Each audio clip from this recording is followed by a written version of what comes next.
Mindo wa yina mino zogbe no pa menu no yonte hongo. Mindo wa yine ogbe no pa menu no yonte bolo.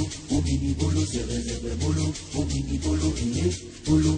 Mindo wa yina mino zokondo pa menu no yonte lo.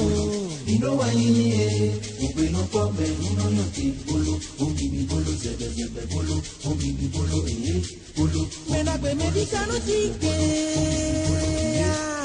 Omini bolo zebe bolo. Omini bolo iye bolo. Mena gbe medika no tike. Mena gbe mebi mano tike. Tikere te ya toto agamuko.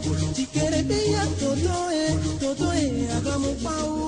Hoya hoya hoy. Hoya hoya hoy. Hoya hoya hoy. Le chef de l'État veut faire du Bénin une puissance agricole dynamique à l'horizon 2015. Une agriculture qui respecte l'environnement, créatrice de richesses et qui répond aux préoccupations de la population. Nous voulons rompre avec l'agriculture de subsistance et aller à une agriculture qui crée la richesse pour réduire la pauvreté. En 2007-2008, nous avons eu une crise des prix des produits agricoles. La tonne de riz a pratiquement doublé. Je ne parle pas du maïs et d'autres. Vous vous souvenez d'ailleurs que dans de nombreux pays, il y a eu des révoltes. Les populations sont sorties en accusant les autorités de laisser faire et que les prix étaient trop chers. Du coup, les organismes internationaux, les gouvernements eux-mêmes ont essayé de trouver des solutions. Et une réponse qui a été apportée par l'Union européenne, c'est le programme de la facilité alimentaire. À quoi il a consisté ce programme? Il a consisté à deux principaux volets, il y en avait d'autres, c'est-à-dire une réponse immédiate à l'aide d'urgence, d'une part, mais aussi une réponse à la résolution durable du problème de l'alimentation et de la sécurité alimentaire. Alors c'est ainsi que des programmes de multiplication des semences ont été mis en place, des programmes d'aménagement de périmètres irrigués ont été mis en place. Mais l'Union européenne a été ouverte. Elle a demandé à collaborer avec plusieurs organismes, dont le FIDA. Nous sommes par exemple responsables du programme de facilité alimentaire pour les pays de la CEDEAO. Et c'est dans ce contexte-là que sur financement de l'Union européenne, qui complète un financement déjà disponible du FIDA, nous encourageons la production de semences certifiées de qualité et la commercialisation de ces semences au Bénin et dans la sous-région. Nous avons coutume donc de vous surnommer les trois sœurs romaines en particulier. Donc bien sûr, je parlais ici de la FAO, du Programme alimentaire mondial et du FIDA. Et bien sûr, nous avons choisi nos États membres lors de l'adoption du règlement, le Parlement européen et bien sûr la Commission européenne à l'époque, ont choisi donc délibérément de consacrer une part importante des fonds donc à ces organisations internationales. Le choix des projets, néanmoins, il est à souligner, donc était fondé aussi sur leur pertinence. Donc il n'y a pas eu de favoritisme, c'est parce que justement le FIDA a pu présenter de très bons projets, en particulier le projet régional dont le Bénin bénéficie, que le FIDA a été sélectionné. Et bien entendu, nous avons besoin à la fois, si vous voulez, de mécanismes d'assistance directe, mais aussi de mécanismes plus pérennes, en particulier en matière de financement, de développement et de recherche. Et le FIDA est l'organisation qui correspond le mieux à ces enjeux. Et c'est pourquoi donc le FIDA a donc été sélectionné à nouveau pour ce programme régional, pour l'Afrique de l'Ouest.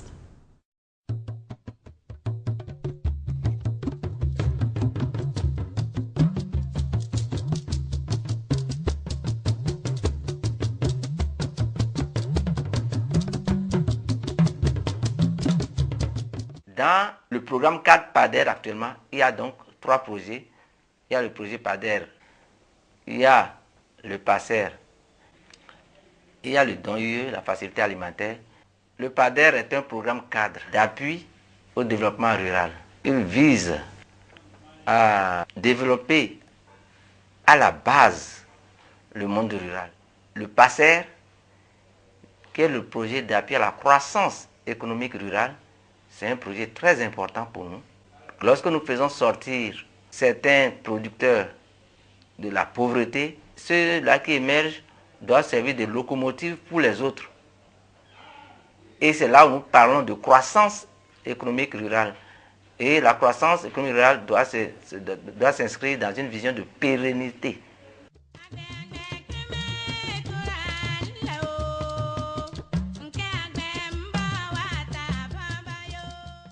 La facilité alimentaire de l'Union européenne a pour objectif spécifique de rendre disponible pour les petits producteurs, et ce, par la production locale, les semences certifiées de riz et les boutures certifiées de manioc. Pour ce qui concerne le riz, il était question de produire des semences de pré-base de riz par le biais de l'INRAB, notamment le Centre des recherches agricoles du Sud du Bénin, le CRA Sud. Il était prévu de produire 0,5 tonnes de semences de pré-base de riz. Il était prévu aussi d'acquérir auprès de l'INRAB 30 tonnes de semences de base de riz à mettre en place au niveau des multiplicateurs de semences certifiées de riz, parce que l'INRAB a reçu un autre appui de la FAO sur un projet TCP pour produire ces semences de base de riz-là. Dans le cadre de notre don de l'Union européenne, il n'était plus question d'appuyer l'INRAB à produire des semences de base de riz, mais d'aller acquérir auprès de l'INRAB ces semences de base de riz pour faire multiplier les semences certifiées de riz. Il était aussi question de produire évidemment 1500 tonnes de semences certifiées de riz. Il y avait une activité aussi de collecte, de caractérisation agromorphologique et même génétique moléculaire des souches de variétés de riz cultivées au Bénin. Et ça, c'était une activité confiée à Africa Rice, qui devait mener l'activité en partenariat avec l'INRAB.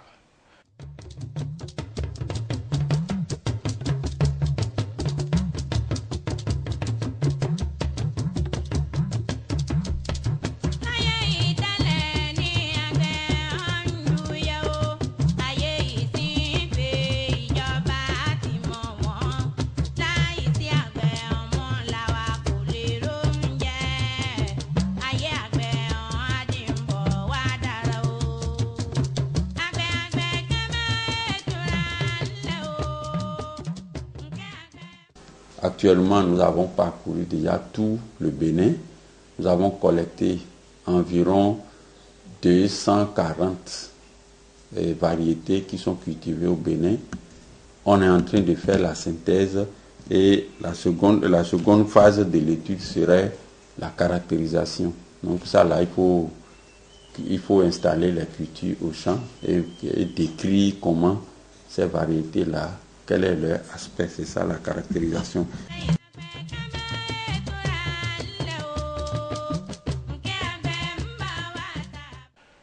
Pour ce qui concerne le manioc, il était question de produire 15 000 vitroplans de manioc par le biais du laboratoire de génétique et de biotechnologie de l'université d'Abomey-Calavi. Il était question aussi de faire produire par l'INRAB 100 000 boutures de pré-base de manioc. Il était aussi question de faire produire par la direction de l'agriculture, la DAGRI, 600 000 boutures de base de manioc et finalement de faire produire par les multiplicateurs de boutures certifiées, c'est des producteurs, des paysans, 7 millions de boutures certifiées de manioc. Vous êtes au laboratoire de génétique et de biotechnologie de l'université d'Abomey-Calavi, un laboratoire qui s'investit surtout en matière de recherche-développement, afin de concourir quand même, d'apporter sa petite pierre à l'édifice, contribuer quand même à résoudre un peu les problèmes concernant la sécurité alimentaire. Et c'est par rapport à ce domaine de spécialité de compétences que, ensemble avec le PADER, dans le cadre du projet Facilité alimentaire, nous avons été sollicités afin de produire quand même des vitroplans de manioc, et plus spécifiquement 15 000 vitroplans de manioc à partir de différentes variétés de cette espèce végétale cultivée au Bénin.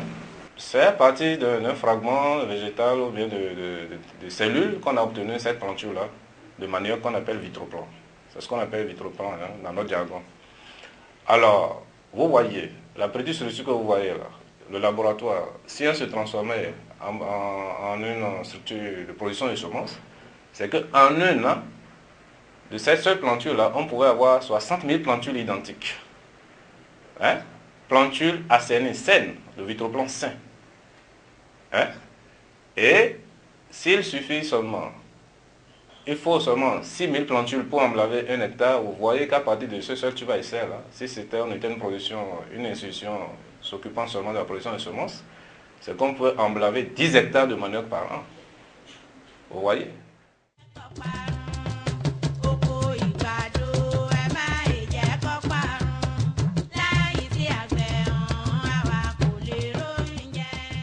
Nous sommes le premier maillon de la chaîne de production des semences et des matériels de plantation. Donc nous sommes les producteurs de la catégorie pré-base. Le centre de recherche agricole du sud du Bénin est l'un des 6 centres qui composent l'Institut national de recherche agricole du Bénin, INRAB. Ce centre, il a une compétence régionale. Il s'occupe de produire des technologies pour améliorer la productivité des denrées de base et la culture vivrière du sud du Bénin.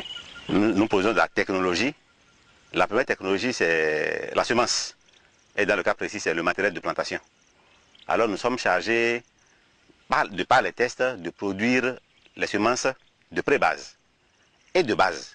Donc au niveau de la pré-base, qui est ce qui nous revient de façon légale et pour lequel nous travaillons, à partir des variétés qui sont mises au point par les sélectionneurs sur la base des besoins des producteurs, ces matériels-là sont pris par le programme Racines Tubercules au niveau du centre et sont multipliés. Donc on en fait les pré-bases qu'on remet, comme je l'ai dit, dans la chaîne pour faire la base et les certifier. On a remarqué que au niveau des champs paysans, la pression parasitaire est très forte. Et cela occasionne des pertes jusqu'à 40% selon les estimations qui ont été faites. La solution, c'est carrément renouveler le pied de cuve. Changer le matériel qui existe au niveau des producteurs, leur donner un nouveau matériel. Heureusement, nous avons une collaboration avec le laboratoire de génétique et de biotechnologie de la faculté des sciences techniques de l'Université d'Abomey-Calavi, qui a la capacité de produire des vitroplans de manioc. C'est-à-dire, à partir des cellules de la plante, on reproduit la plante elle-même. Cette plante-là, d'office, elle est totalement saine, elle n'a aucune maladie, et elle est plus vigoureuse. Je rappelle qu'au niveau des matériels de plantation, nous produisons non pas par les semences, mais par la plante elle-même. Donc c'est un bouturage. Et à force de reproduire la même plante, les caractéristiques s'érodent, les caractéristiques s'effacent petit à petit. Les nouveaux plants que nous avons au niveau de ce laboratoire sont des plantes qui ont les premières caractéristiques, les caractéristiques initiales de production, de tolérance, de résistance aux maladies. Donc dès que le laboratoire nous livre ces plantules de vitroplan très fragiles, nous passons à l'acclimatation, qui est la première phase, qui consiste à les mettre en serre ou en mini-serre, dans de petits pots, avec des soins très précieux. Cela peut faire 3 à 4 semaines, ça dépend de la croissance. Et après ça, nous changeons de pot, on va à des pots beaucoup plus grands. Et après ce deuxième pot, les plants sont relativement vigoureux et peuvent supporter les intempéries. Donc nous les sortons des serres et nous les amenons au champ. Et on les plante directement au champ avec les soins qu'il faut comme tout bébé, jusqu'à ce qu'elles grandissent, les plantes. Et quand elles grandissent, donc, on les met dans la chaîne de production de pré-base, de base et de certifié.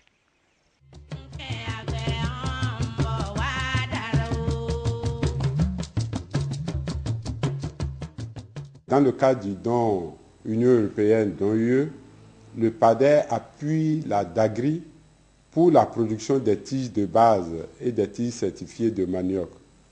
Il s'agit d'un appui qui se fait en plusieurs volets. Nous avons d'abord la production de tiges de base de manioc au niveau des fermes semencières de Kétou dans la commune de Kétou et de la ferme semencière d'Alafiero dans la commune de Ndali. Nous avons